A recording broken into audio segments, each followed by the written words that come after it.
Hi there. I'm a bit early, I know, but I'm sitting here ready. So I'm just sorting some stuff out while I'm sitting here. So I thought might as well put the camera on and away I go. Sorting out my calendar.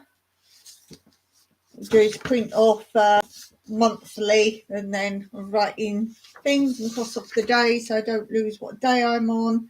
Says me who's up to date with crossing off things. So it's all very well.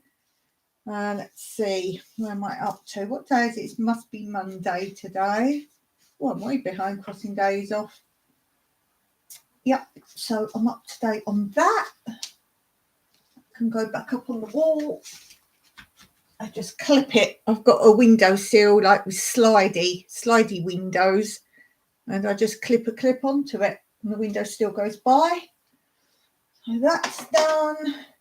I've got seeds to send.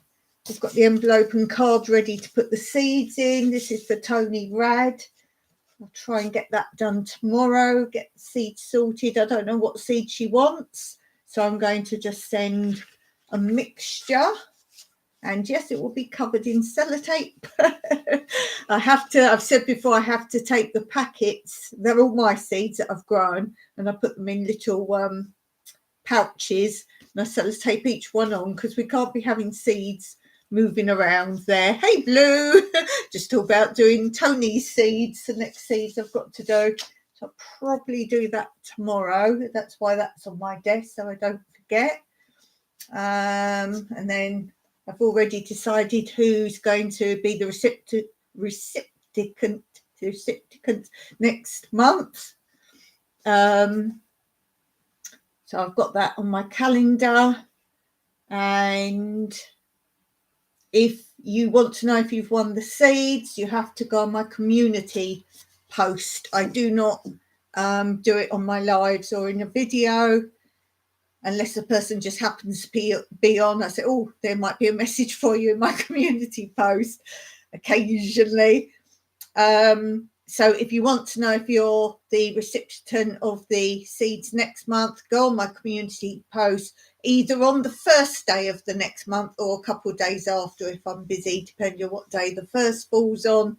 And there's a picture of hands holding seeds.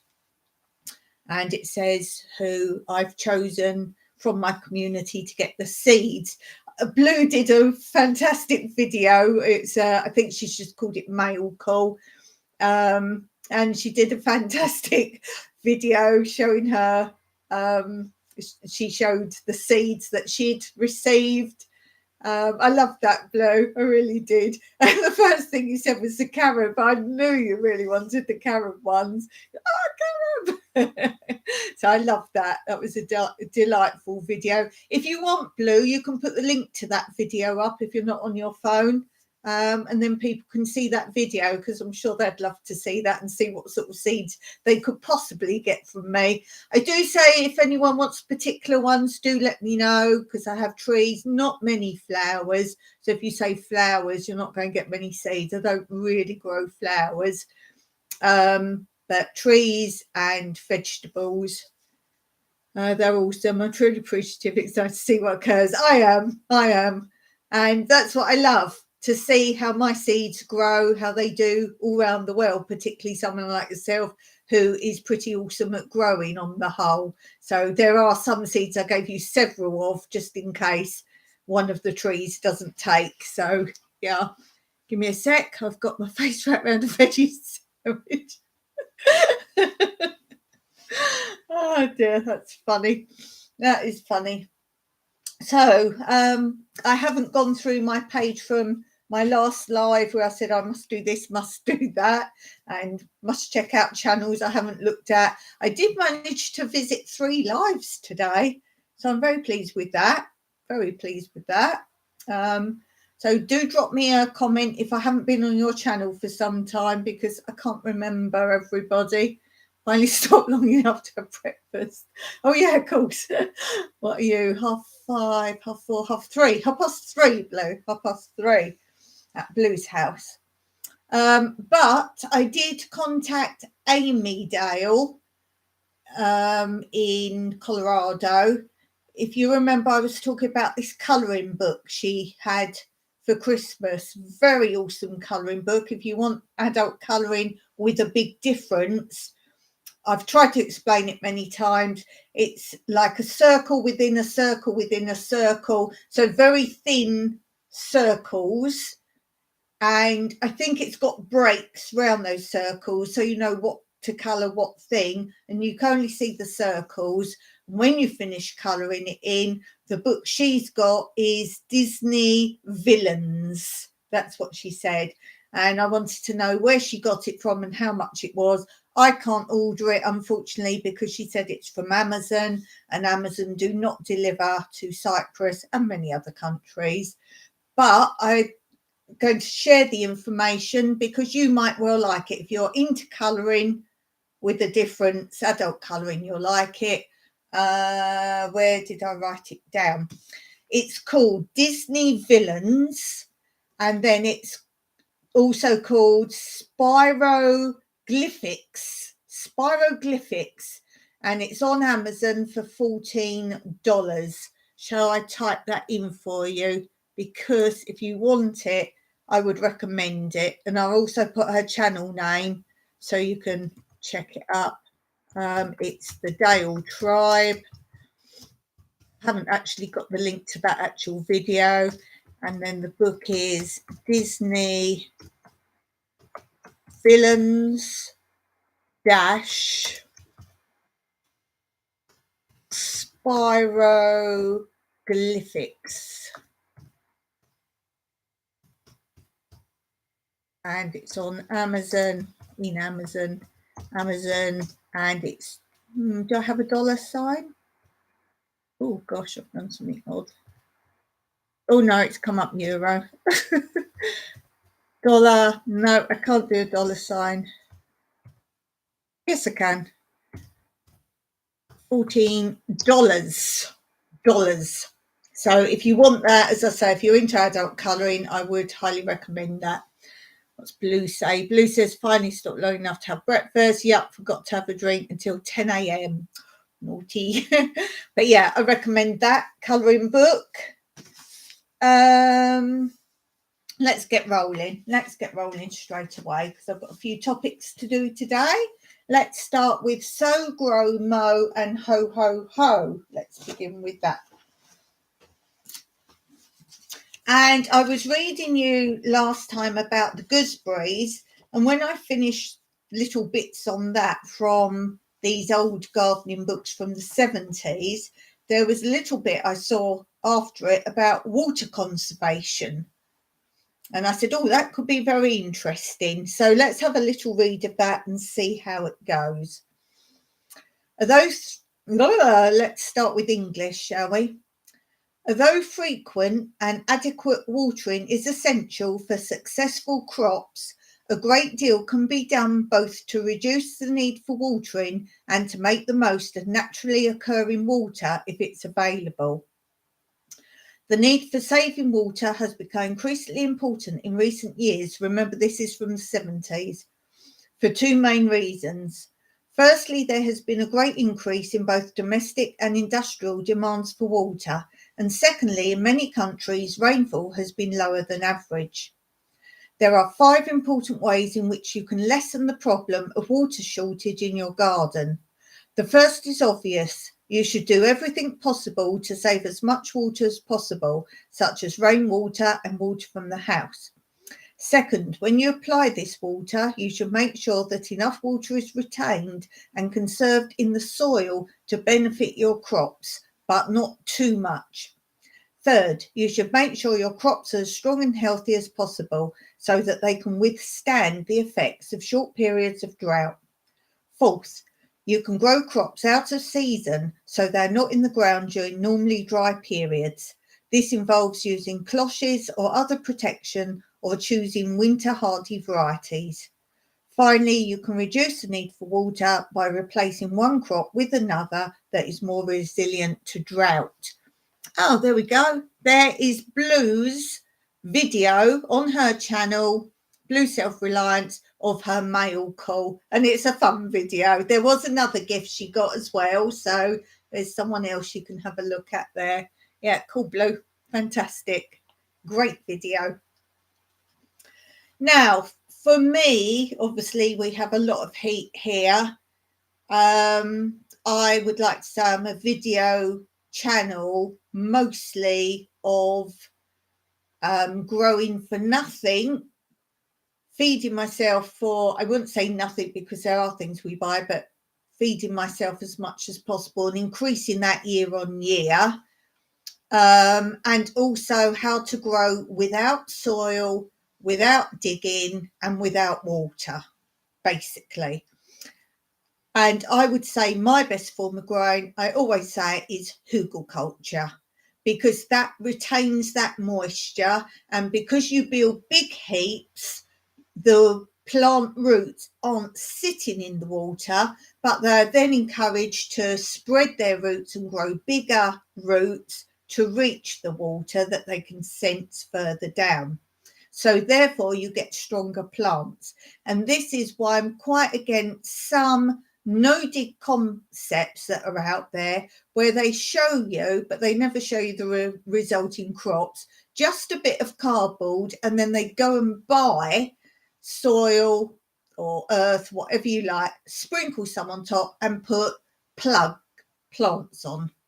Well, that's not going to work, and I've seen evidence of it from some channels where they say, oh, the plants died, oh, it must have been the heat wave.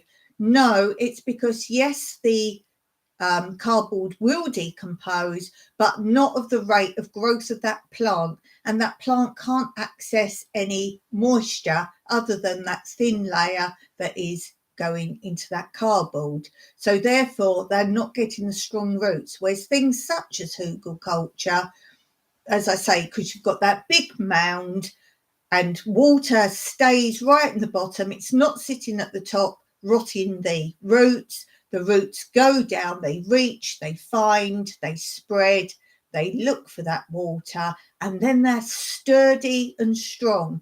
Then if you get bad weather, they are hardy plants, so they grow quickly. So that's why I'm quite a fan of that. As you may know, I live on the mountainside, so we can't dig down very many places. When we plant trees, we go around, you'll see several attempts. We try different areas.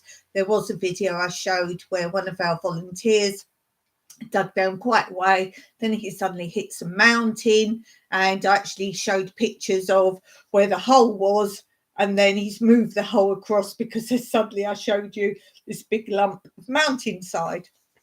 So, and I've never bought any soil or earth or anything like that. In the last, I think last year was the first time we got some manure from the local stables, but I'd never had that before. It was purely my own homemade compost I've always used. You don't need to go and buy soil or earth. And with the manure, I'm still not 100% convinced on it for my purposes, because that's when you get weed.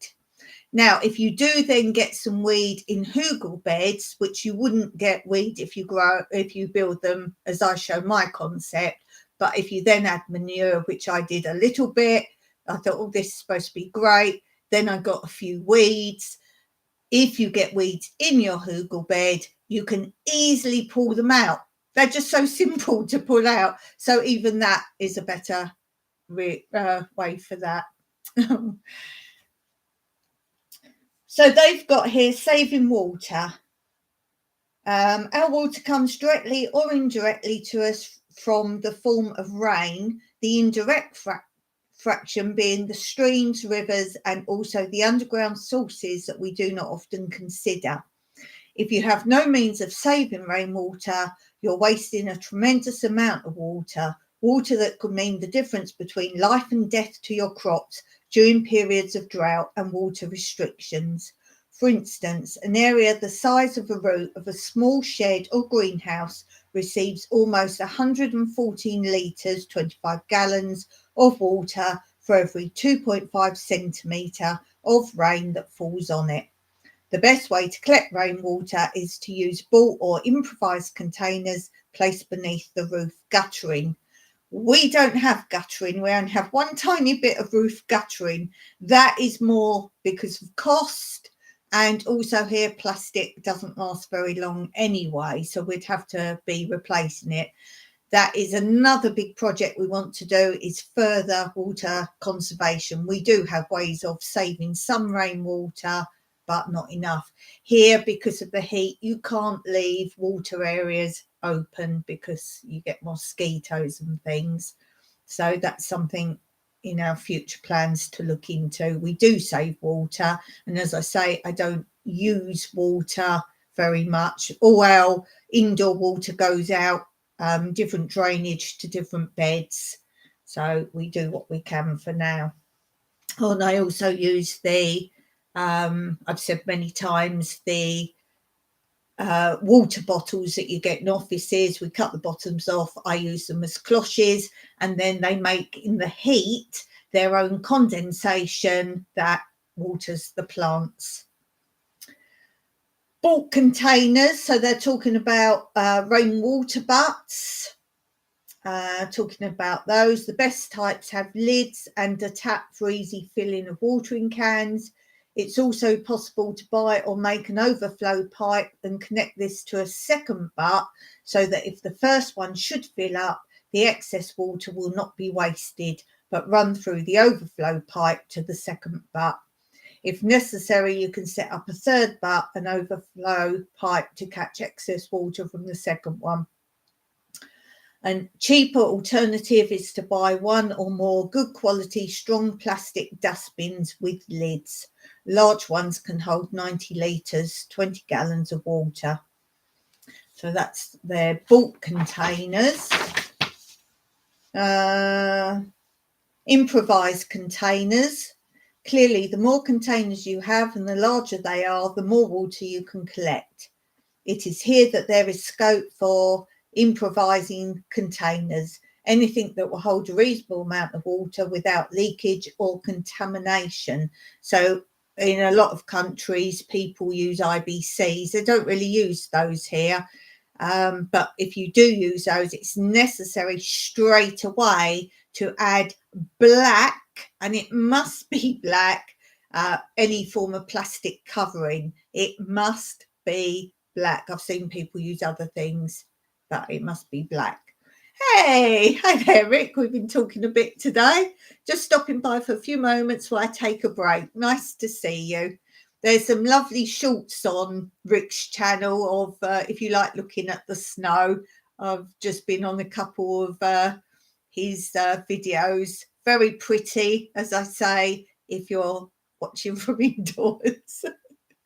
So yeah, do go over and check Twinbrook Acres. As I say, if you like the snow, there's a couple of good shorts up there. So improvised containers. And they're talking about other things you could use: empty wooden barrels lined with dustbin bags, old baths, discarded dustbins. It's also possible to store water underground. Now, this is the concept, really. If you're in a hot country, store it underground. You don't want it open to the elements, because I've seen a lot of the thing right now seems to be making ponds. But if you're talking about a very hot country and you have a pond, well, let me tell you how quickly our swimming pool evaporates in the heat. So think about that.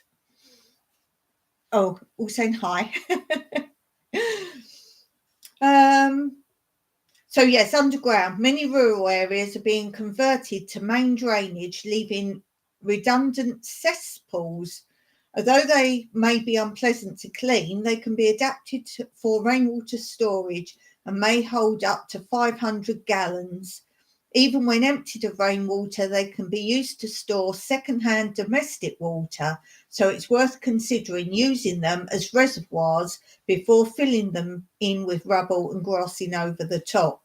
Now, something we were looking into was where you've got your grey water and you have several, I don't want to call them ponds, they're like pits, and you have the reeds in one and it cleans it and filters it down and so on and so forth. That is something we've also been looking into, and that would be for our rental accommodations, because if you've seen the one where Mike's built the log steps down to the lower olive grove from the upper olive grove, that is the area, the height of that would be perfect. So that's what we're considering there. Although today we went for a walk around our land and we've come up with yet another project. We're quite good at that. We're good at finding things.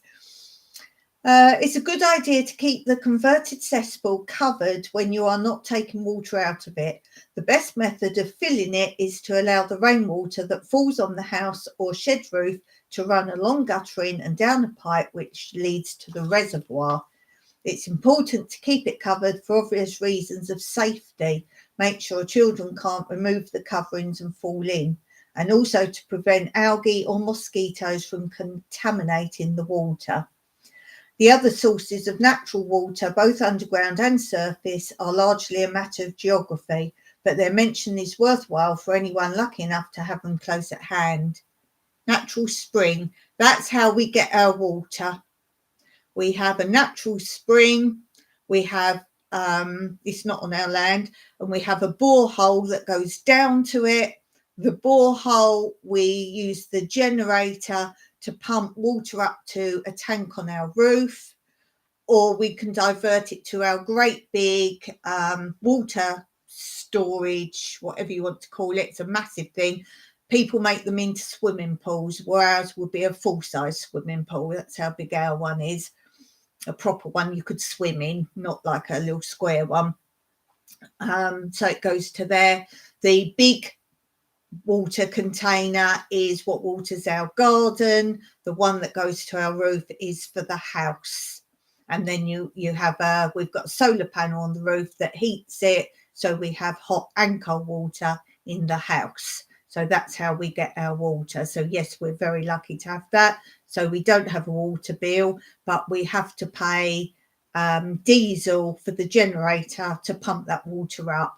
And people many a time have said to me about, oh, you can get a solar panel and pump it up. No, we can't. It is so deep. We're at the top of a mountain. So that gives you some idea. So the generator we got is very old. It was here when we came. There's no reason to purchase a new one until something happens to that. But in time, that's something to consider. Underground water can be made available through either wells or pumps and is perhaps the most reliable source of all, only drying up in years of exceptional drought. It's never dried up. It's been here since the dawn of time. So there's no worries with that here. However, while existing systems are perfectly legal, permission from local water authorities must be sought before installing new ones. The same applies to taking water from streams or rivers by pumping it out. Permission has to be granted beforehand.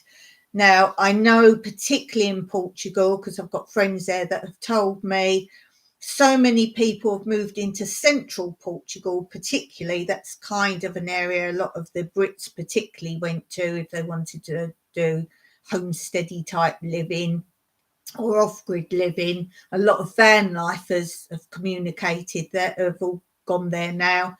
And because there wasn't much drain on the rivers there, and I'm talking small streams, but now there's suddenly a huge amount of people living in those areas, and they're all not only taking water from these streams for their own use, but they've all got loads of IBCs storing the water, getting it all out of there, storing it all up. Ones that have been there years ago before it became a thing are now saying they're further down these streams, they haven't got enough water, and their natural wells are dry and they've never been dry. And the authorities there are saying it's because further up the line of the stream, you've suddenly got all these off-gridders as I say, not only taking their needs of water, but buying loads of IBCs. They're doing planting on a massive scale for selling and whatever else. And now the ones further down who've always had water for many years now have no water. So that's very interesting. If there's a stream, they could have a bore, surely. They don't tend to do boreholes in Portugal. They all just have the wells. And the idea is in Portugal, you buy land dependent on really if it's got a well. If it hasn't got a well, it's not worth anything, the land. And you can get a report there when you buy to say if the well's ever dried up or if it's only full in the winter and so on and so forth. So as I'm saying, the original people before off-grid life type thing was a big thing. It said their wells had never dried up in hundreds of years. And we can't say, oh, well, exceptional years and weather, because further up the line, they've all still got an abundance of water. So, yeah, very off-putting that. And I guess some of the lower levels aren't quite happy with suddenly there's so many people. A lot of the vanners are like kind of party people. And even though they've got a big bit of land, apparently there you can hear kind of the next plot having parties all over there. So, yeah, my friends tell me it's not as it was anymore. So I think there should be a limit of how much water you can store. That's the only way they're going to solve that problem. And you can never own water in Portugal. If you've got a stream or river running through your house, your land, not through your house. If you've got a stream or river running through your plot, you don't own it. You cannot own water sources in that respect in Portugal. I don't know about other countries, but I know Portugal for sure, because somebody else I know was buying a plot of land there and they thought that was a good thing. And they said no, and anyone can go down the water in any shape or form, swimming, boat, whatever, paddleboard, so they can go through your land. And you also have to give them, I might get the amount wrong, but so many feet, both sides of the bank, they're allowed to get out and use at any point. So they could get out and have a picnic on your land. So you don't own, it's like a road. If you live on a road, there's a certain amount of scope, both sides of roads in most countries, that you can never own. It's like if you've got a driveway, say in England, you've got a driveway across the pavement onto your land. You can never actually physically completely own that. You've just got a byway that you can go across the pavement to park, even though in England you have to pay to have a dip put in. If you want to drive up, you have to get permission to get a dip put in. But even though you paid for that, you don't technically own the pavement. So there's that. It's a bit selfish, those further up. I do find that many of the modern hippies aren't quite as thoughtful as the originals. Yeah, I agree. And as I say, I think the only thing they can do is to say people lower down have been there for years and years and years before it was a thing. Now this area is flooded with particularly van lifers. Got nothing against van lifers. I think it's great. It's just that there are a lot of them that are actually growing more than they need. So they're collecting more water than they need to create a business of selling plants and crops. So you think how much water they're taking. And as I say, I think there should be a limit as how much water you can store. If you're a family of 5, it should be enough for you for the summer. But as I say, if you're watering hundreds of acres of crops that clearly aren't for your own needs, and you're taking water away from some poor old man further down that is just trying to grow a few things to eat because he can't afford to go out and buy things. So, yeah, that's quite interesting. And I'm sure the ones who are taking the water soon complain if their water runs out. So, because their business will go under. So I'd be interested in people's thoughts on that. And if it happens elsewhere, I've got friends in Spain and France and I haven't asked them what their situation is if they live in these sort of rural areas. Blue says, when I lived in Devon, we had an influx of middle-class hippies and they made life of the villagers a nightmare. The sense of entitlement was horrific. I think you've hit the nail on the head. Entitlement is basically, as long as I'm okay, then never mind. But they are the same people. As soon as something affects them, they're suddenly up in arms about it. So I agree with you. A lot of the some types of off-gridders aren't doing it for the right reasons of being off-gridders. They just want to live for free, basically, but not for the right concept of it. So yeah, I guess the more people that go to these areas, it's going to cause a problem. As I say, luckily here it isn't a problem because our water is coming from a deep spring, so should be all right. They were the same people protesting a new mobile phone mast and organising on Facebook on their phones. I like it. That's classic. That's classic. That sense of entitlement is pervasive now. Yeah, it's interesting. And I'm very sad for particularly Americans, the ones who are living in the wilds, like proper wilds, and the American authorities are trying to clamp down on them. They're trying to do it right. And they go into the rivers to wash and like the old days, and they don't want any strain on society. They don't have mobile phones and such like. They just want to live naturally. And apparently the American governments are quite trying to clamp down because obviously I don't know how you live not paying anything. I have done a video a long time ago, like how can you live for free? I would just love that, as in I don't want a strain on society. But you've always got some form of paperwork, as far as I can tell. It really is, Rick. I never let them bully me or others. I was with, though. I can get gobby where I need to. Really, Blue? I can imagine. But I think you're like me, Blue. You're very much fair play and the rights of people. So, yeah, definitely. Yeah. What else did they say here? We've got a nice picture of bath and barrels and things. Bath and barrels. Definitely. I'm glad I'm your friend, Blue. They say about watering cans, buckets, etc. can be used freely. However, unless an order has been made to the contrary. Yeah, so obviously check out your laws and bylaws in whatever country you're in. As I say, I'm quite interested in things like this in other countries. I know left, right and centre about Portugal. I know how it was in England, but if anyone wants to know about the rules and regs, Blue's your person for sure for England. Then they got here using second-hand water.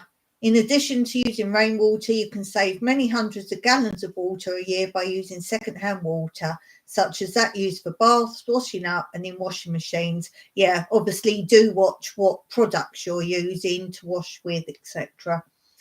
In times of drought with severe restrictions on use of water, whole gardens of crops have been saved by the reuse of such water. That's another thing. If you're growing like millions of crops and you're only a couple, like two people, let's say, well, that just shows if you're only two people growing enough crops for two people, your bath, shower, washing up water, etc. would be enough to water your crops. So it's only when you've got stupid amounts of crops growing, you haven't got enough water to cover it. Blah, blah, blah, blah, blah, blah. It's just saying be careful what's in your water and watch what chemicals, blah, blah, and detergent. Conserving soil moisture. Before we look at the crops themselves, it's essential to take into account the nature of your soil and to attempt to improve its water holding capacity. Apart from that used by the crop, water is lost from the soil in two main ways: by evaporation and by drainage. Heavy soils. Soil varies dramatically as to the amount of water that drains through it. Considering the two extreme soil types, a light sandy soil loses water more quickly than heavy clay soil. From this, you might reasonably assume that heavy soils are the best for retaining water. Indeed, this is true, but unfortunately, they not only retain the summer rains for much longer, but also the winter downpours. A heavy soil can hold so much water that the soil becomes waterlogged and the plants drown. They actually die from lack of oxygen, and the soil is uncultivable. Clearly, the situation is useless, so it's essential to improve such soils without reducing their water holding capacity too much. This can be best achieved by incorporating bulky organic matter such as farmyard manure, garden compost, leaf mould or peat into the soil during the winter digging. The main effect of this is to break up the porridge-like mass of the soil and allow the excess water to drain away. At the same time, it provides a far better medium for root growth, leading to healthier and high-yielding crops. As a bonus, when preparing heavy soil for sowing, forks and peat lightly into the top area. This greatly improves the speed and evenness of germination and helps the young plants to get a good start. Light soils. Whereas heavy soils invariably hold too much water in the winter, light sandy soils are seldom very wet, and once spring arrives, it does not take many fine days to dry them out to the point at which the plants begin to suffer. Whilst it's possible for sandy soils to become waterlogged, this seldom occurs in practice and almost never in cultivated ground, so the main aim should be to conserve as much water as possible. Again, organic matter is the answer. Its ability to hold water and the plant food dissolved in it is the very thing to encourage in sandy soils. It's the shortage of organic matter that is their greatest disadvantage. The basic method of incorporating organic matter into a light soil is the same as with heavy soils. Dig it in bulk and follow up with a lighter shallow dressing just before sowing. The time of year which is best dug is rather different though. As digging breaks up the soil and allows the winter rains to drain away, we should leave the cultivation of light soils as late as possible, even as late as just before sowing time. This will ensure that the soil remains firm throughout the winter and retains the maximum amount of water.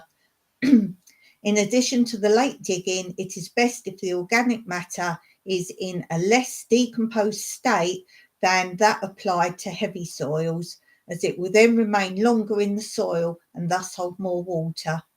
Once you finish digging, you should firm down the ground as soon as possible to prevent water loss, both by evaporation and drainage.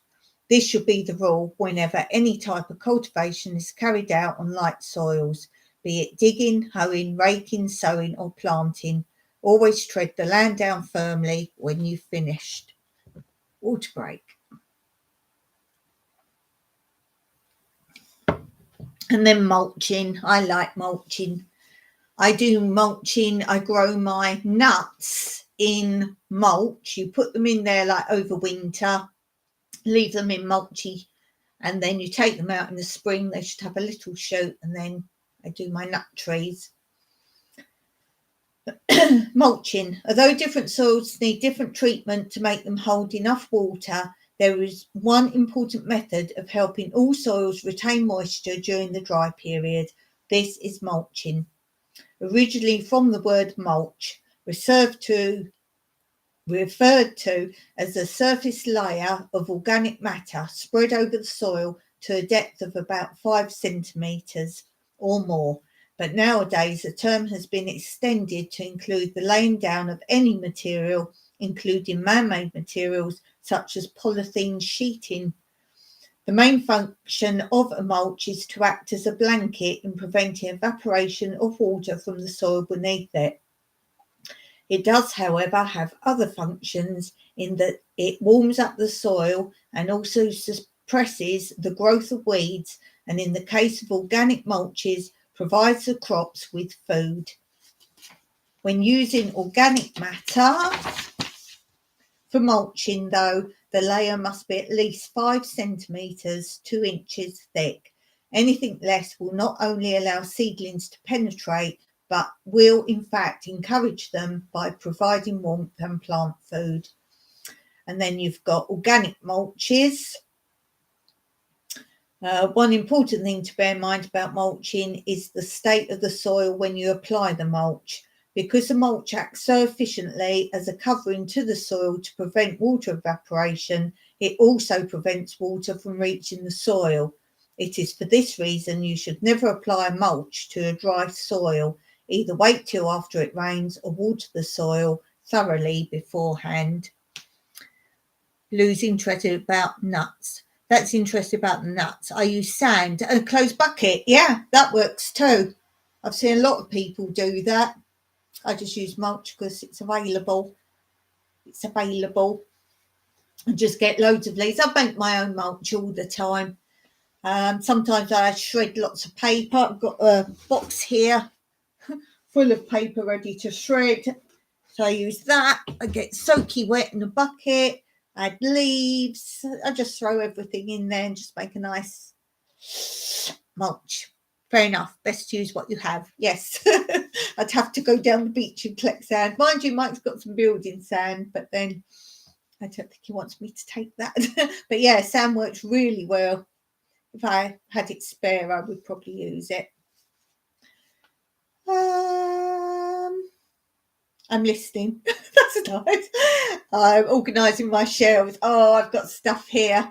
I'm in the middle of 3 videos. I made one, the drive to town.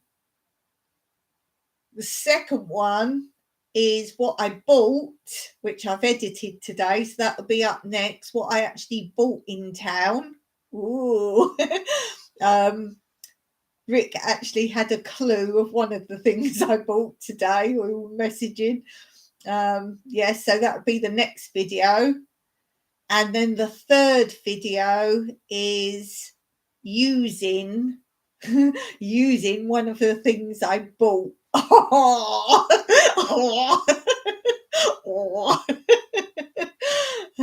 I've been waiting 7 months since we moved for the shelves. Oh, yay.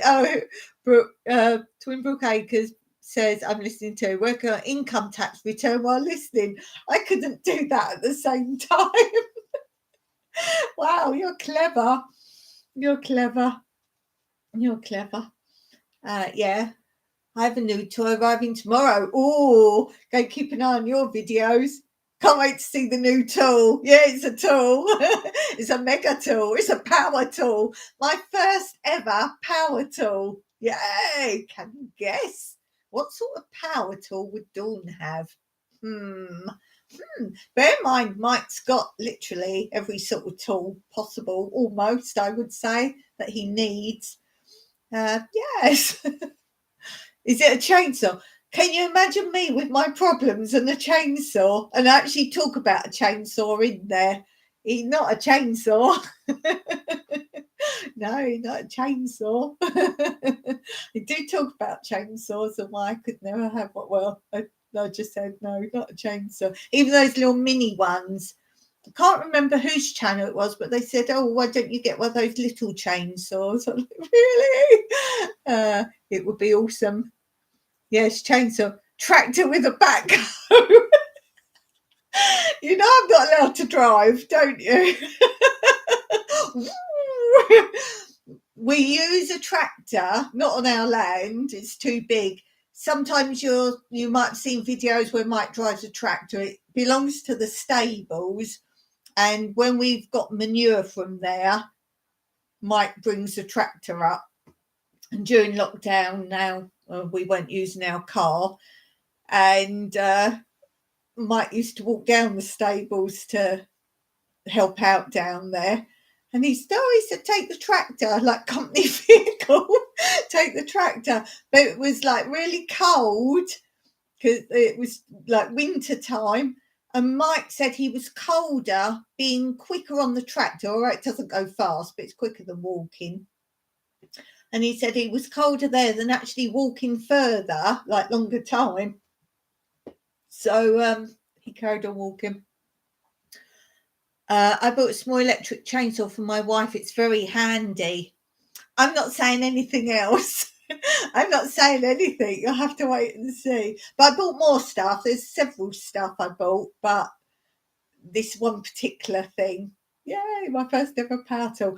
And in the video, what do I say? I've got my first ever big girl tool. As in, I was like, I couldn't think of the word power tool. Like, oh, I'm a big girl now. I've got a proper tool. Oh yeah, Tammy. Well, at least it's not Tony. At least you're not putting Tony, because I still want to know who Tony is. I nearly said Tony then. Tanny bought me a shredder so I can collect branches and make my own wood chip. That's something I wanted when I'm still cutting by hand with a little pair of secateurs, all the olive leaves off the skinny branch things. And I'm still doing that by hand. I know you can get mechanical secateurs. I know that, but they're no good for me. I can't use those. I've tried those in the shop. I can't use those. But yeah, I would love a shredder. That's probably my next one. And while we were in the power tool shop, they've got a, what do you call it, like a log splitter. I think it's called a log splitter. And it's only, I don't know, not even 5 foot long, I wouldn't have said. But it looks really substantial. I had the cage round and everything. And I said to Mike, maybe I need that. But I think they're dangerous too. I've seen videos, whether it's just people incompetent, I don't know. But I've seen them suddenly fly, even the cage. And then it's sort of... So, but that was cheap. That was 500 and something euros. I said to Mike, that sounds not cheap for us, but I would imagine they were about 1,000 euros or something. And as I say, it was small, but it looked substantial. But yeah, I got a really good deal on my power tool. I got it for less than half price, and it was cheap in the first place. I've been looking at what I got for a long time, and I thought it was cheap in the shop. And I just said, what's your best price on it? And I got it for half price of what I considered was already half price. Ooh.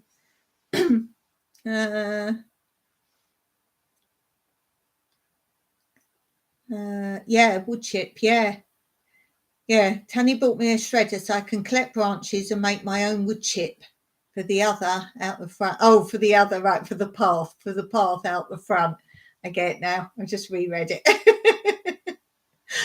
I have one of those, but I can't swing it as well as I did, but I'll give it a go.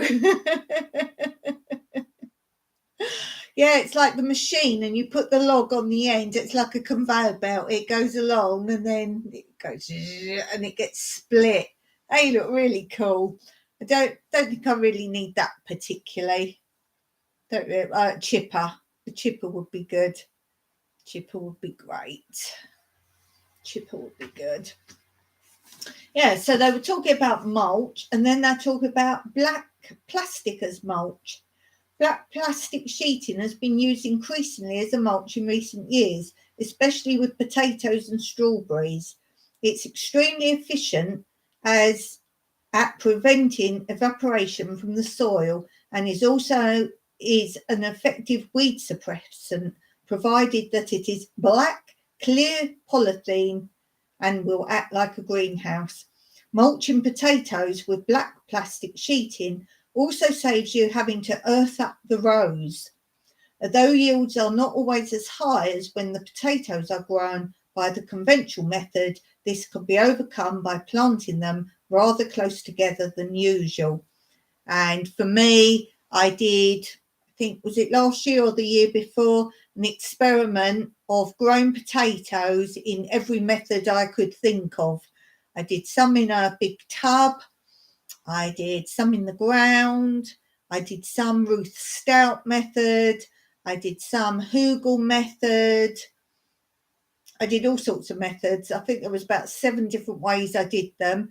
And I did a video. It's kind of a series because there were so many episodes. And I put them all in at the same time. And then I showed you the progress through. And then I showed you each one as a separate video because they were already at completely different times. So as a separate video, I showed you digging up each type so you could see for yourself the results. And just a long story short, the best way by a long way of growing potatoes for me was Hugelkultur. Hugelkultur. So there you go. Better than any of the other methods. I did them all. And that was the only thing against that was I said, if you're going to have a young proper Hugel bed, meaning with the big logs at the bottom and lots of big twigs and branches and all that, you need really a more broken down one or a bigger depth, because digging them out, you don't want to dig all that stuff out as well. So that's the only thing. Although the use of black polythene as a mulch has been restricted mainly to growing potatoes and strawberries, there's no reason why it should not be adapted for growing other crops, particularly those that need to be grown quickly, such as lettuce and cauliflowers. However, it is wise to restrict its use to those crops that will give a good return, because although not as expensive as an equivalent area of peat mulch, it has a limited life, usually no more than 2 seasons. Yes, I'm seeing lots of videos at the moment on these, what do you call them? Like sort of polytunnels, the greenhousey polytunnels, because there's a company at the moment just flooding the market with sponsorships on YouTube. I get a bit fed up with seeing them on literally every YouTube channel right now. They're flooding the market with them and they don't last. So I'm kind of like, and they're all saying, each channel that I've watched with them, they're all saying, right, well, we're going to do this to keep it down because it blows, they all blow away and they all get broken, and they've never seen anyone like it's got them more than a year and all the rest. And I'm like, yeah, I'm watching too. Here you can't really have them because the heat. You can't really use them in a really hot country because, let's say Portugal again, because that's where the company's flooding the market with them at the moment. If you're in Portugal, you can get a free polytunnel basically if you've got a YouTube channel. They saying they have trouble with them because they get really bad rain, beats down like heavy, like golf balls, and breaks them, and then the wind rips them all up. Whereas here it's the heat. No hot country can really have these polytunnels. They have them here in the agricultural areas, but for literally 2 months while the germination's taking place, and then you see they're all in shreds. But that's a company and that's what they do, and they got the money for that. But no, I can't see that lasting. Can't see it myself. Where are we? Reducing the need for watering. One very important fact that is often overlooked is that a strong and healthy plant will be far better able to withstand the effects of drought than a weak and sickly one. This is what I was saying at the beginning. Grow in a way that your crops can deep root quickly, hence Hugelkultur. However, even the healthiest plants cannot survive for long without water. The answer is to care for your crops so they're as healthy as possible and will stand up to short periods of drought, and at the same time to avoid growing them during the dry season wherever possible. And then they talk about out of season crops. Well, I've said this many times. I've now stopped looking at seed packets to see when to grow things. I'm just trying to grow everything all year, see what works, see what doesn't, and then not stop growing that thing if it doesn't grow that time of year, but change how I grow it that time of year. It is possible to grow everything all year if you adapt the environment that you grow them in. So whether that means grow them completely under a upside down water bottle, in a cloche, keep them contained like that for a longer amount of time. If you're in a cold climate, get bubble wrap it round things. You can grow things, and then when your right season is there, they'll be so flourishing. So that's what I'm doing now. I'm growing everything all year round. That's my aim now to do. Yeah, so they're saying out of season crops, basically.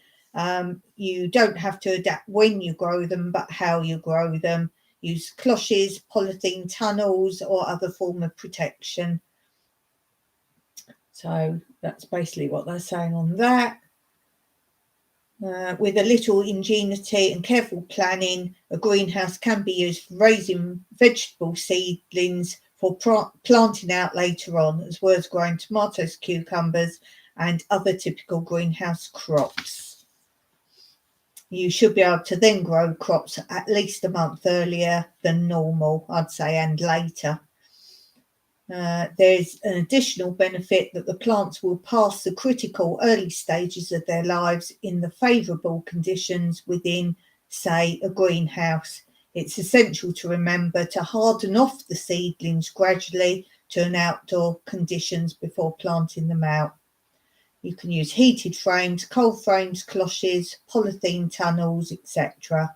It doesn't mean you can sow them earlier than the recommended outdoor sowing date, but it does ensure they get off to a flying start. And then they got, be careful what varieties you choose. So that's another thing to consider, what vegetables you do grow that suits your conditions. Choice of growing methods. So grow bags, as you know, I use pet food bags.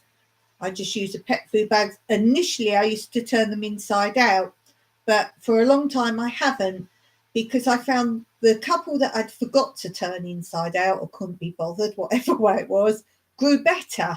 And I thought, well, that's a little bit interesting.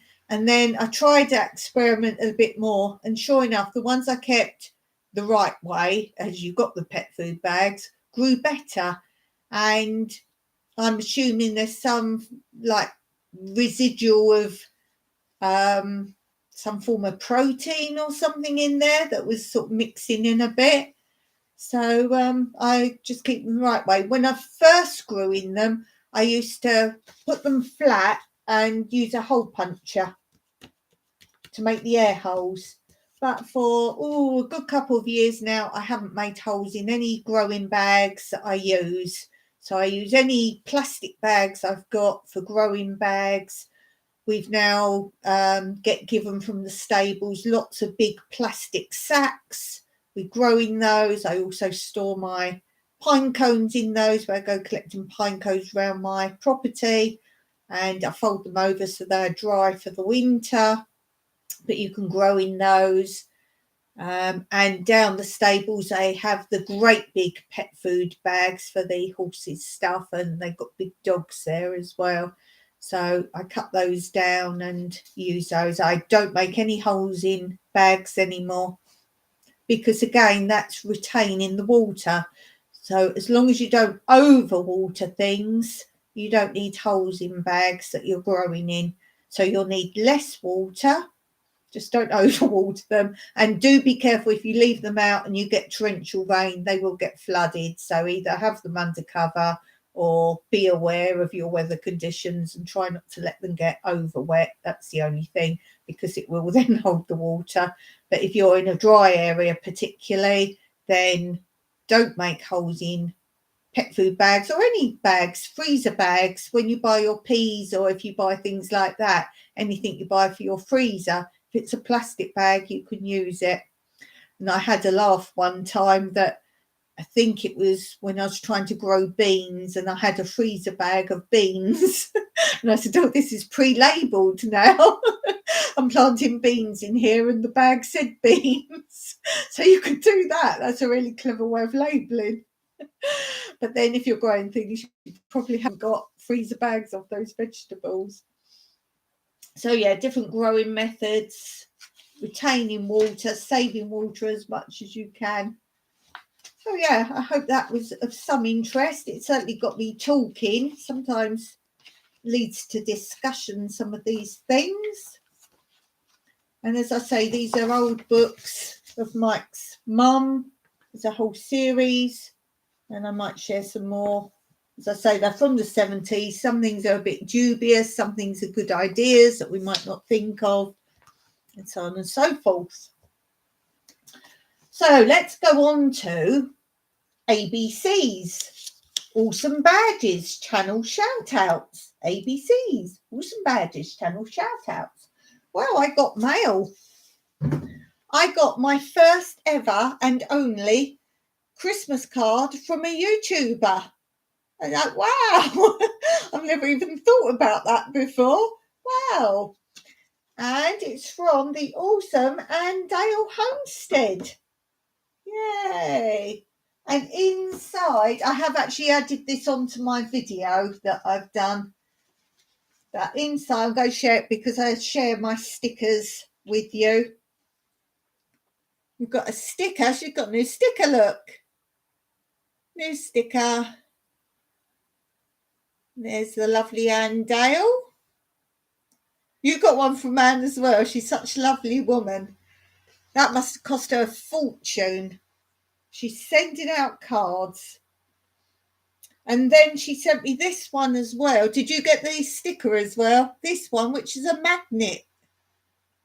And I say in my video that Mike's going to be making me a magnet board because I've got whiteboards and that, nothing's magnetic. And I want it in here. He's going to make one, I think, out of the side of an old washing machine we've got in the garden. And he's been keeping it because he wants to use different parts for other things.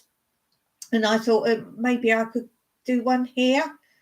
And this is magnetic, so that will go up there then. So I will have a magnetic board. And something else that I bought while I was out, you will see, that I can also use on my magnetic board. I did, it's on the fridge. I know, right? Yes. Yes. Yes. Hey, Snapsy Blue. We got Snapsy. Snapsy. Oh, is that bigger? No. Oh, didn't that look bigger?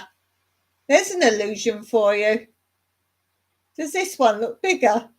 I'm holding them side by side. Look, they're touching. Oh, now they look the same size. Ooh. Did she write sticker on the back of the sticker one by any chance? Because I'm laughing, so she knows I'm a bit of a klutz, so I needed to know it was a sticker. You think they're the same size? Yeah, did she write sticker on the back of yours, or was that because she knows Dawn's a bit silly? You didn't look. Well, you just knew it was a sticker. So yeah, I saw that one first and I thought it was like a business card at first because it had her picture. Do you think she uses that as ID when she goes places and they go, can I see your ID? And she goes, She does. I bet she uses it as ID. Like, they're like, oh, what's this? Oh. Oh dear. I've told you my story, I think, before when I was at college. And my best friend there was of a different colour. And we were like showing about something on you had to have IDs to get in the college. We were showing each other and having a laugh and whatever and messing about and whatever. And every morning you had to show your ID to be allowed in. It was like really strict. And I showed my one and they looked a bit odd. Anyway, I walked out, I was like, well, what's wrong with it? Has it expired or something? And I had my friend's ID, but they let me in. Maybe they thought she's got mixed up or something. Like, you wouldn't show it if you knew it wasn't you, would you? So obviously not you. Maybe would. I'd be like, don't you know who I am? That's quite funny. Yeah, so I want to keep those safe for now in the envelope. I don't want to lose those because they're quite small. And you will know I've got Andale here. We've got two Andales here. She's breeding. There's that one there's Andale. Was that one's Andale? Yeah, that one's Andale Homestead. And that one's Andale Homestead. Yay! Who else have we got? We've got Digging for Health. This is one of Sherry's from Black's Tropical Homestead. I've just got to look around because I can't see them here. I can see where they are, but I can't see what the stickers are. Oh, yeah, that's Black Tropical Homestead as well. That's Digging for Health as well. And that's Danny Day's Homestead. Yay! But I'm thinking about changing this. Oh, and these are cards. This one, I don't know which one was from which. This one is from Danny Day's Homestead. This one's Digging for Health. And this one's Andale Homestead. So if you want your stuff up there. But as I say, I'm thinking about changing this. I've not been keen on this. I liked the idea of that because I've put this stripy thing here. But it's a pain to get these kind of straight on there. And I want quick access because, you know, I like to wear them. I like to be different and I put them up there. But every now and then I take one down. I've put safety pins on the back and I wear them as badges. So during a live, every now and then, one that's up there comes here and I talk about the channel. But they're not easy to put back sort of straight. And these ones, so... But as I say, Mike's making me hopefully this magnetic board. So maybe I'll put that there, but I've got a feeling it's going to be too big if he's using part of a washing machine. I don't know, but something's not quite right about this bit. I don't know. And you can't see my favourite bit. Look, fibre optic. I got fibre optic light. I do like fibre optics. So you can't even see that. So yes, save those safe. Let's put that there. What time are we on? Oh, we've got a bit more time. Let's do, what shall we do?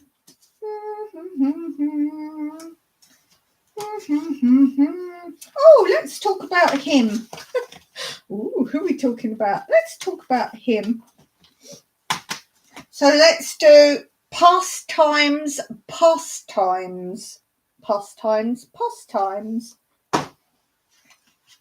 And I was just going through my CDs and I thought, let's pick out some, so you get to know me more. My music likes are very all over the place. I couldn't say one particular type of genre of music I like. So I thought I'll share different music that I do like, and then you'll see it's all over the place. It's all over the place. I did actually save on my phone some tarantella, if you know what that is, some tarantella type music. And I did it on my phone, but somehow it's thrown it onto my YouTube playlist, as in on this channel. I don't know if it's marked it as private or not, but if you go on my playlist, oh, wait, I can look from here.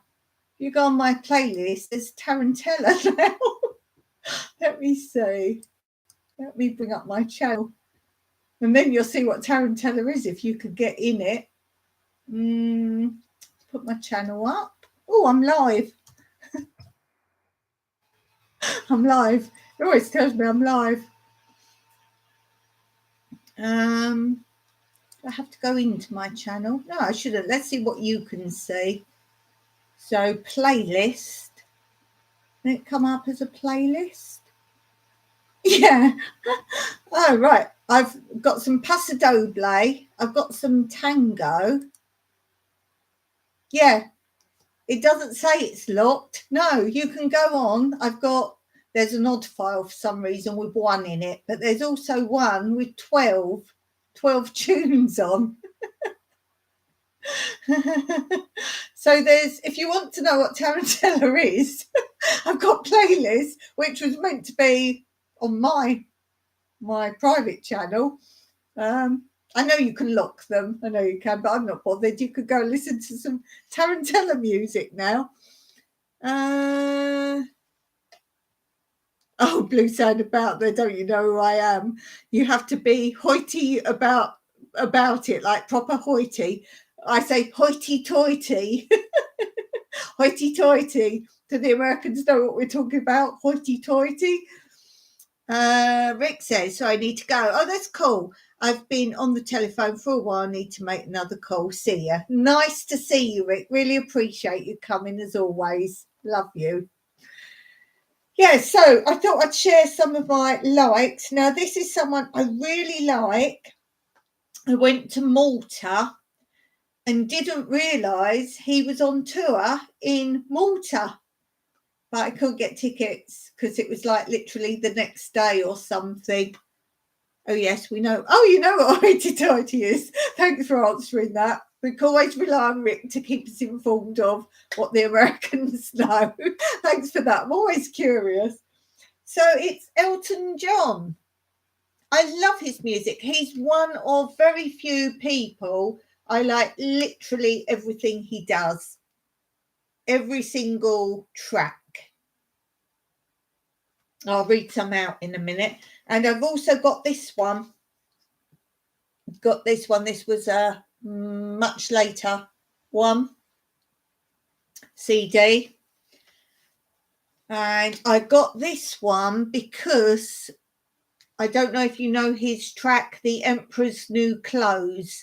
And I bought this CD purely based on I wanted The Emperor's New Clothes. And I thought I might as well buy the album and listen to it. So I didn't know, did I know any others on there? I don't know if I know. Back across the water. Oh, one of your favourite songs. I thought you was referring to yourself there, Rick. Man across the water.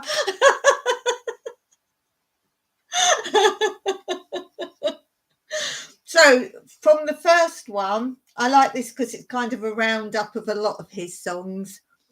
We got Goodbye Yellow Brick Road. That is one of my favourites. Philadelphia Freedom. Don't Go Breaking My Heart. I liked it when it came out, but now it's a bit overplayed. It was just on all the time. I think it went to number 1. So I just feel I still sing along to it, but it's a bit overplayed. Rocket Man. Daniel's nice. I know the background story of why he wrote Daniel. Crocodile Rock. Sacrifice. Can You Feel the Love Tonight? Now, I do really like that one, but again, being a performer, I've performed to that many a time, so overplayed in my head. Benny and the Jets. Your Song. Sad Songs Say So Much. Candle in the Wind, again, overplayed for a certain reason. The Bitch Is Back. Saturday Night's All Right for Fighting. I'm Still Standing. Don't Let the Sun Go Down on Me. And I guess that's why they call it the blues. Okay, bye. Oh, he's really off now. So, yeah, I would say of all those, Goodbye Yellow Brick Road I quite like. I think it's very clever words as well. And Daniel probably. They're probably my favourites. I can just put this on any time. Whatever emotion I am, you probably find that certain emotions you go for certain genre of music or certain songs. Whatever mood I'm in, Elton John, you can play. If you're really sad, you can blub your way through all those songs. If you're really happy, it's a good sing-along. So if you've got party atmosphere, if you're on your own at home, you can play it. So I would say any of those. Why are you making faces at me, Blue? You worked with Elton John one year. Wow, lucky you. 1 year at the Sydney Mardi Gras. He was very sweet, but I wouldn't want to be on the wrong side of him. No. Yeah, female dog for sure. Yeah, I can imagine. But then most people of his status you've got to be like that to get into the business, if you like, and B, to survive it to that level and make money out of it, because a lot of top people don't actually have the money they should have. So wow, lucky you do indeedy. Let's read you the tracks on the second one. Tell me if you know these. The Emperor's New Clothes. If you haven't heard that one, I love that one. That's quite clever as well, the words, if you get the inner meaning. Dark Diamond, Look Ma No Hands, American Triangle, Original Sin, Birds, I Want Love. Oh yeah, we all know that one. I Want Love. That's a really good song. The Wasteland, Ballad of the Boy in the Red Shoes, Love Her Like Me, Mansfield, and This Train Doesn't Stop There Anymore. Yeah, my only meeting with him was because I'm involved with Billy Elliot, the stage production.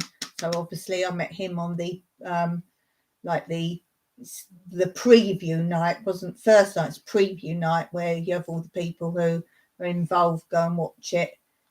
So yeah, but yeah, not in concert. Never seen him in concert. Very good. What else? It's time. Do one more. What should we do? One more. These are quite long, so I don't want to do long things. Not too long. Oh, I have talked about Hugels before. I have put a link to a video below. I've done one recently on Hugels. So if you go back 1 or 2 videos, I've done one recently on there, and I was amazed by the views on that, actually. But I've linked another Hugel one below. If anyone's not sure about the concept of Hugel, seeing as I've talked a lot about it, but not about it, I've linked the video below. So if you're new to gardening or the Hugel concept, the proper concept, I know people adapt it and do different things, but the original concept, there's a video below if you're interested in that. Let's do this one. This is a short one. He liked me because I pretended I didn't know him, treated him like all the other people, in drag. Oh, he was in drag. He said, but I'm Elton John. I was like, yeah, so it's 60% of everyone else here, love. I love it. Very good. Excellent. All right, he was in drag. Oh, yeah. What sort of year was that? Because he had a phase where he was really just in drag like 90% of the time. He's talented. He's so talented.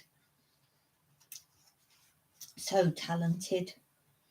Where's that going down there? So let's do a little bit of Cyprus. Just a little shorty bit on Cyprus, because people like me doing bits of Cyprus. And this is my Did You Know? Did you know? The Ledra Palace Hotel in Cyprus used to be the main luxury hotel in Nicosia, Lefkosia. Now standing on the Green Line, which is like the unofficial border, it's home to British United Nations troops and is marked with bullet holes from the 1974 conflict. It's used for meetings between the two sides, both official and unofficial. Oh, Blue says it would have been 92 to 94. 92 to 94, yeah, that was his sort of dress up era, I would guess. His dress up. Yeah, so that's a little interesting fact. Let's do another Did You Know of Cyprus. St. Barnabas brought Christianity to Cyprus. Accompanied by St. Paul, he landed at Salamis, then travelled to Paphos. The story of their travels is told in the Bible in Acts, which relates how St. Paul blinded a local sorcerer and so impressed the Roman governor of Paphos that he converted to Christianity. Interesting. He used to dress up anyway for Mardi Gras. Everyone else did. Oh, I'd like pictures of you dressed up. It'd be fun. Let's do one more. Did you know? The ancient city of Paphos was twice destroyed by earthquakes. It has remained susceptible to tremors, and in October 1996, a tremor measuring 6.1 on the Richter scale was felt, causing landslides and structural damage. I have got a whole video of all the history of earthquakes in Cyprus, what damage, what got lost, what didn't. Every single year there's ever been recorded earthquakes way back to year dot, basically. So if you're interested in that, I can give you the link, save you trawling through all my videos. Have to see if I can get them back. My friend still has them in storage for me in Oz. Wow, that's really cool. Really interesting stuff. Very good. We always learn things on here, and we always learn a bit more about each other. That's something I love about YouTube, not just the connecting, but discovering. Honestly thought it was before we had cameras all over the place. We just enjoyed the weekend. Yeah. You don't get it in Cyprus, barely at all.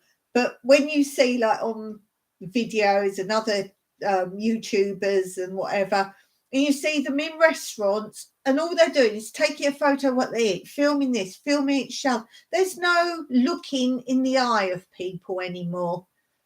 And then if they go out to dinner and they're all sitting there while they're waiting for the meal, they're all on their phones. When they're in their cars, the ones that aren't driving, or sometimes the ones that are driving, they're all on their phones. Oh my goodness. I think it's got to be, there's times phones away. I know some parents do, you can have it for so many hours. Some do it when you've done your homework, if they're children. I would say not when we're doing something together. I mean, it's bad manners anyway. I don't look in people's eye anyway, but I know what you mean. Oh, bless you. Bless you, Blue. Oh. You're actually always looking in my eye when I'm watching you on your videos. That doesn't count. Oh, dear. Yeah. I'll just say, you've got to love it or hate it. I like social media because of YouTube. For me, it's my connection. I do like making videos. The last one of the three videos the middle one of the three I've just told you about that I'm making now. The driving journey one, and that's a brilliant comparison of where I live to the start of town. So you can see the drive there. I just felt it was important you always just see where I live. So I'm trying to do a bit more other places. So I did a little bit of the drive to town and showed you some of the shops that we went in, so you get an idea of what sort of things there are. And on the way back, I'm showing you more as we're leaving town and going to my area, my region. We're over an hour away from where we went. And if you go further, deeper into Limassol, that can be up to 2 hours away. So it's a long drive for us to go into town. And then the second video, I enjoyed doing that one. It's where I chat and show you what I got and everything. So they're the sort of ones I enjoy editing, chit chat and those kind of things. And then I've got the third video showing you how I use my new tool. So that was a bit hard to edit, but I tried to make it interesting and show you the progress of how I start to use it and then how I end up using it with practice. That's as close as you'll probably get. I do try though. Oh dear. Yeah. So and I think it was Rick actually, someone commented and said, oh, your town, the town, it's really different to where you live. And I commented back, yeah, you should see our city, our capital, Lefkosia.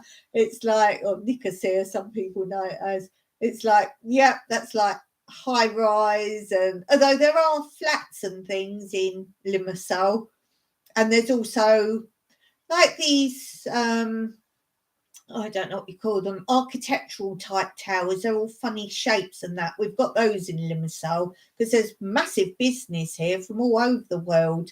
Companies from all over the world like come here and have their business centres and whatever else out here. But yeah, if you see, I did one very small video of our capital, but that was showing you the sort of shopping, oldie worldy area. But there you can literally get any brand, and if you're into that kind of thing, which we're not, but all your top brand name shops are in the capital, and basically everything. But there's different parts of the city centre. So my plan this year is to go out and about a lot more and show you more of Cyprus.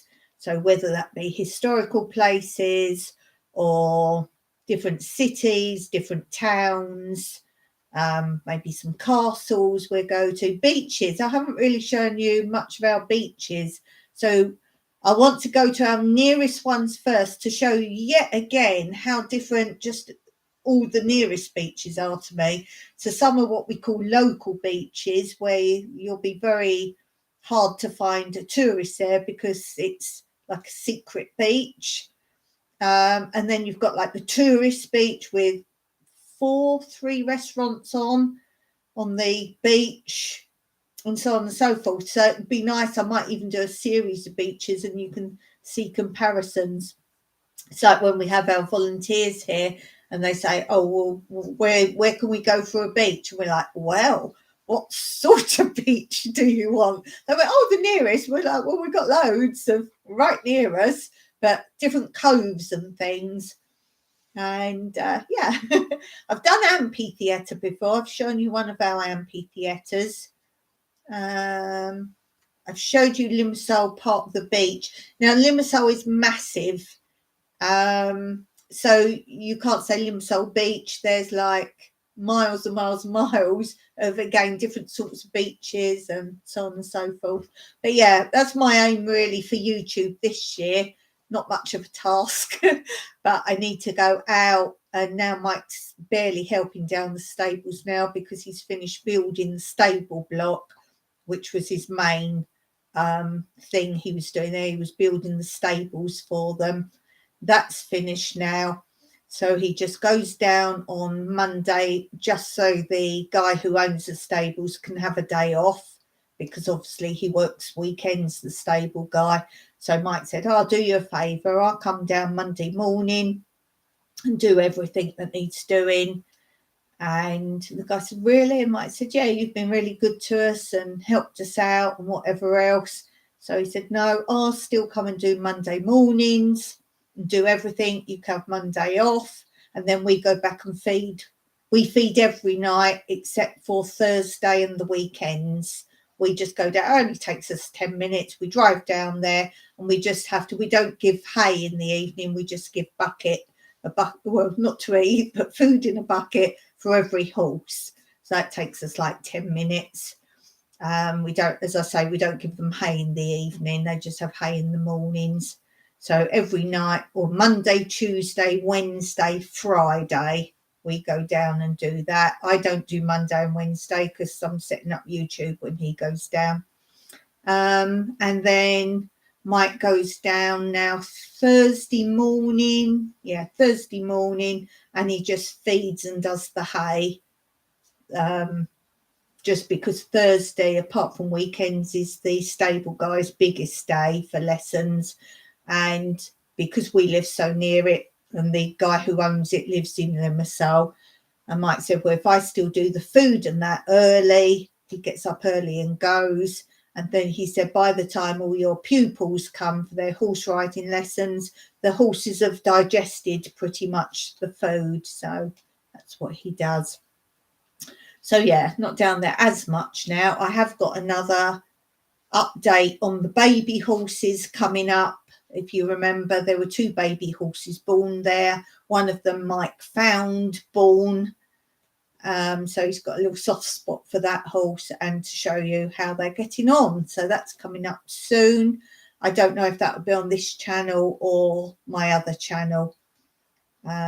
So I'll see whether it goes on this channel or the other channel, because there's a lot of the stable horses stuff on the other channel, because they have other animals too, like guinea pigs, turkey, duck, chickens, goat. So some of it goes on the other channel because that's not really to do with my channel.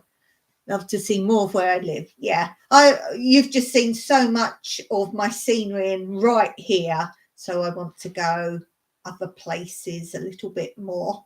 So but then I'll get new viewers think I live in the town. If you want to see the best of here, this area, it's my playlist called something like Rural Mountainside Walks in Cyprus, something like that. It's a playlist of all my walks, and they are all literally just here. It's walks from my house. Keep them guessing. Oh dear. Yeah. Oh dear. Yeah, so there's the scenery here is awesome. So yeah. So definitely out and about. And my other thing, my proper thing I would plan to actually do for YouTube this year, which I've started, was to do a series on every product of Cyprus, whether it's food, drink, or goods. And I've done that already. The first one got posted, which was a kind of telling you about the products that are only allowed to be sold or shipped from Cyprus. And I have made the second one, but I haven't posted it yet. So I'm doing all right. They take me a long time to do because I have to check my facts. So they take me a little while to do. But yeah, I've done 2 of those. I want to slowly, they'll be very interspersed. But I got such a good feedback on the first one. I was really pleased with it, because I don't know about the rest of you, but normally you find the videos that take you ages and you really put a lot of detail and attention into it don't normally get as many views or thumbs up as the ones that you just, oh, there you go, there's a video, that's nice. They get all the views. But no, this got quite a lot of views and lots of very positive comments and people saying, oh, they learnt some information. And so it sounds like people were actually watching it all the way through as well. So yeah, so that was what I was planning to do with YouTube this year, my little will do this year. But as I say, out and about, and that'd be good for me as well. And as I say, Mike's not working down the stables so much now. So I said to him, maybe once a week we will go somewhere, not to pay. The Cyprus, there's not really much you have to pay. If you do something like the water park, then yes, but residents get it a fraction of the price that a tourist would get it for. But on the whole, place of interest, let's say it's €2 to go in a museum. Well, not a museum, museums are free, but like a archaeological place, €2, castle, €2. It's just a cover fee. So yeah, we'll do places like that as well. There's so many right round here as well. As I said, my last video of my last live, basically we're not central. Let me get the map again. We don't seem to be central where we live, but we are for everything to visit. So I'm technically here, about here. Check I'm right. Yeah, I'm about here. That's where I live in Cyprus. Can you see me? So go on Google, and I'll be like, whoa, I'll wave to you. I get it. I just make videos for me, really, or just to one person, probably why it's still so small. Yeah, we don't worry about the fake algorithms, Blue. I did my experiment last year on it, and yeah, I've proved mathematically it's not even slightly true. I got 6 point something K extra views, and my income was down to, I think it was €1. And I had I actually physically know I had more subscribers, and they said you've lost like I don't know, 9 subscribers this month, and I knew I had more. So unless all those people suddenly, I know people come on and go, but it wasn't. I'd literally come on where it was said. But mathematically, you don't have to be clever at maths, but you jot it all down, work it all out. And as I said, at one point, the amount of views I had, or what they said, it worked out all my viewers had to have been watching. This is when I was right at the beginning. I only had so many videos out, and that meant all my viewers had to be watching at least 3 times the same videos over and over again. So it just doesn't work. It's very silly. It is. It's to encourage you to do whatever they want at the time. As I said, I had this guy said, everyone has their theories, but this guy said, every time they send you a message, do the join thing or make shorts or whatever the current message is in the box. If you don't do it, they start bringing your numbers down. The second you do it, they put your numbers up. And I played all the games. It's like, yeah, okay. Don't forget, you're making them money. That's the bottom line. So they want to do whatever they feel it takes to make you do more of what they want you to do.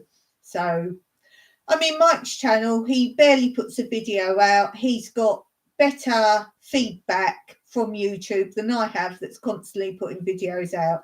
So it basically tells me my videos, according to YouTube, absolute rubbish. Nobody wants them, but they're quite happy for his channel to not put anything out. It's not monetized, but they're quite happy for him to put nothing out. And he's got more positivity because he's got far less videos and never puts anything out, barely ever.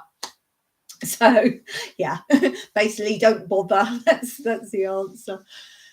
Anyway, yes, as you say, we do what we do for ourselves. I like to share. I like to show my life and share what I'm doing, and hopefully someone learns something along the way. And I like to promote the area I live in. I think it's awesome, and a lot of people don't know it.